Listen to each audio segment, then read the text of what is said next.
আসসালামু আলাইকুম। সবাই কেমন আছেন? আশা করি আলহামদুলিল্লাহ সবাই ভালো আছেন।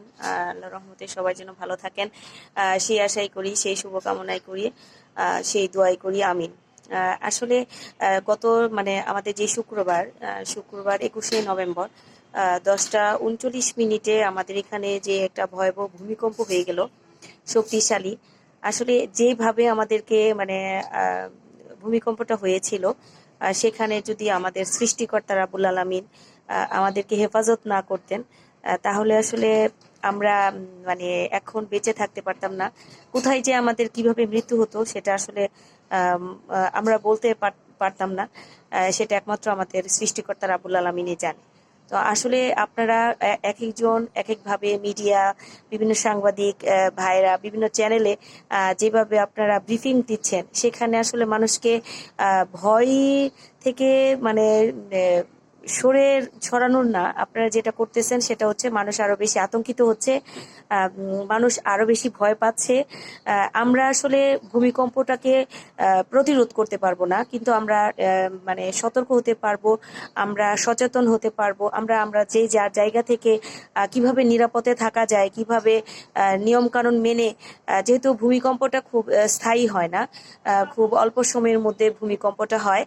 তো সেই মুহূর্তে আসলে যেভাবে ভূমিকম্প হয়েছে সবারই একটা আতঙ্কের বিষয়। আর আমরা খুব কাছ থেকে সেদিন আসলে মনে হয়েছিল যে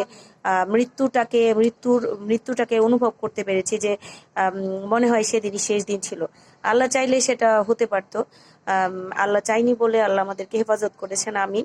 আল্লাহ আমাদেরকে সতর্ক করেছেন, সাবধান করেছেন, আমরা যেন সাবধান হয়ে যাই, আমরা যেন আল্লাহর কাজ বেশি বেশি করি, আমরা গীবত, পরনিন্দা থেকে, চুগলখড়ি থেকে, এই মানুষের ক্ষতি করা থেকে, এসব কাজ থেকে নিজেদেরকে বিরত রাখতে পারি, বেশি বেশি আল্লাহর ইবাদত বন্দেগীতে নিজেদেরকে মশগুল রাখতে পারি, দুনিয়ার চিন্তা ভাবনা থেকে আমাদেরকে যেন আমরা দূরে রাখতে পারি। আমরা সেটা না করি, কিন্তু আমরা দুনিয়ার চিন্তা ভাবনাটাই অনেক বেশি করি, যেটা আমিও করি। হ্যাঁ, অনেক সময় আমাদের মধ্যে দুনিয়াতে কে কষ্ট দিল, কে কি করলো, কার টাকা পয়সা বেশি হলো, আমার কেন হচ্ছে না, এই ধরনের চিন্তা ভাবনাটা অনেক সময় আমাদের অনেক কারণে, অনেকের কষ্টের কারণে অনেক সময় হয়ে যায়।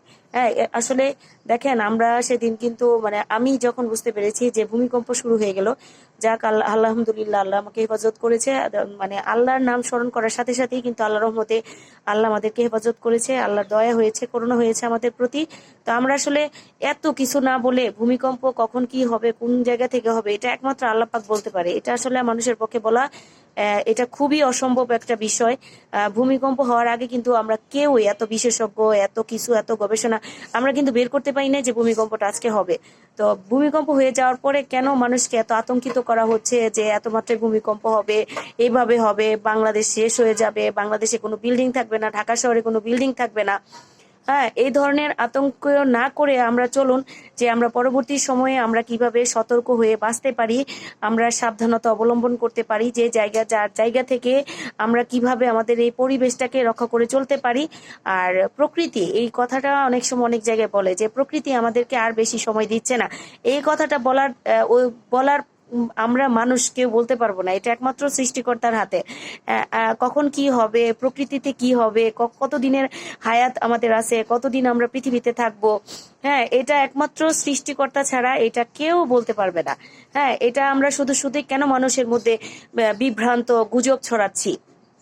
কারণ দেখা গেছে যে সবার পরিবারেই বয়স্ক লোক আছে, অনেক অসুস্থ লোক আছে, আর আমরা বেশিরভাগ যারা শহরে বসবাস করি, আমরা অনেক সুউচ্চ ভবনে বসবাস করি। আমাদের যে এই শৌচ ভবনগুলো থাকে, সেখানে আসলে অনেক কিছুর নিরাপত্তার ঘাটতি আছে।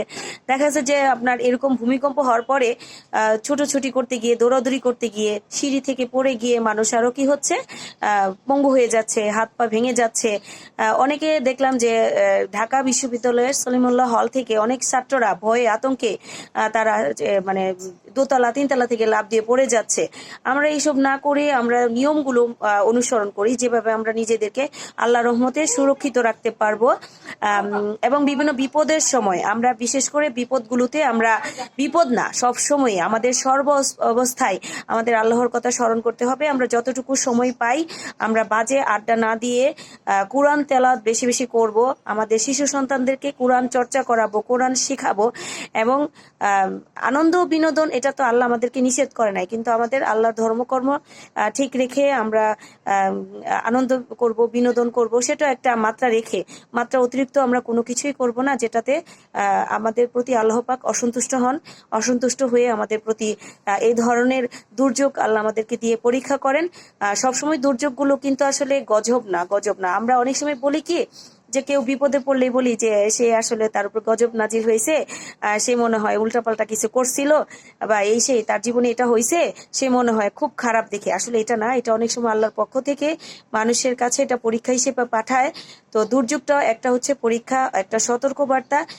সেজন্য আমি আপনাদেরকে সতর্ক করছি, যারাই বাড়িওয়ালা আছেন তারা এত বড় বড় শৌচ ভবন তৈরি না করার আগে আপনাদের নিজেদের নিরাপত্তাও চিন্তা করবেন। যারা আপনাদের বাসায় বসবাস করবে তাদের কথা আপনারা চিন্তা করবেন। সেই চিন্তা করেই মাথায় রেখেই এত সুউচ্চ ভবন বানানোর প্রয়োজন নাই। আপনাদের ভবনটা আপনাদের সাধ্য অনুযায়ী, আপনাদের মাটিতে যে পরিমাণ সাধ্য অনুযায়ী করা যায় সেটা পরীক্ষা নিরীক্ষা করে আপনাদের করা উচিত। কারণ একটা মানুষের বাড়িতে যখন আমরা ভাড়া নেই, হ্যাঁ আমিও কিন্তু ভাড়া বাড়িতে থাকি, তো যারা ভাড়া বাড়িতে থাকে আমাদের কিন্তু আসলে আমরা জানি না যে এই বাড়িটা কিভাবে তৈরি করা হয়েছে, এখানে কতটুকু ইট সিমেন্ট কিভাবে ইঞ্জিনিয়ার দিয়ে তৈরি করা হয়েছে কিনা, এগুলো আমরা না জেনে কিন্তু বাসাটা নেই ভাড়া।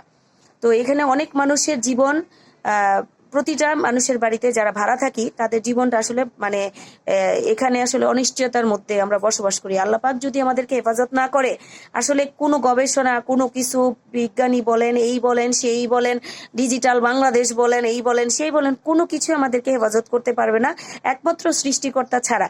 তো আমরা এইসব আন্তাজে ঢিলমিল না ছড়ে সেই 800 বছর 900 বছরের শক্তি জমে আছে এইসব বলে মানুষের মধ্যে গুজব না, বিভ্রান্ত না সৃষ্টি করে আমরা চলুন যে একসাথে হয়ে আমরা কিভাবে আমরা নিজেরা ভালো থাকতে পারবো। কারণ শুক্রবারে যে ঘটনা, এটা সবার মনে একটা আতঙ্কের সৃষ্টি হয়েছে। পরের দিন আবার হলো 3 বার। এটা মানুষের মনে জনমনে এমন একটা আতঙ্কের সৃষ্টি হয়েছে যে এটা যেতেই মানুষের অনেক সময় লাগছে, অনেক হার্ট অ্যাটাক হয়ে গেছে, অনেক অসুস্থ হয়ে গেছে, অনেক মারা গেছে। তো আমি বলছি, আপনাদের কাছে অনুরোধ করছি, এই ধরনের বিভ্রান্ত নিউজ থেকে আপনারা বিরত থাকুন। যেভাবে আমরা সতর্ক হয়ে সাবধানতা অবলম্বন করে আল্লাহ যেন আমাদেরকে হেফাজত করে, আল্লাহ যেন আমাদেরকে মাফ করে, আমরা সেই প্রার্থনা করি। আল্লাহর কাছে আমরা সাহায্য চাই, আমরা আল্লাহর কাছে ক্ষমা চাই। আল্লাহ যেন আমাদের বাকি দিনগুলোকে সুরক্ষিত রাখে, ভালো রাখে। আমিন। সবাই ভালো থাকবেন। আমার কোনো কথায় যদি আপনাদের কোনো ভুল ত্রুটি থেকে থাকে অবশ্যই ক্ষমা সুন্দর দৃষ্টিতে দেখবেন। আল্লাহ হাফেজ।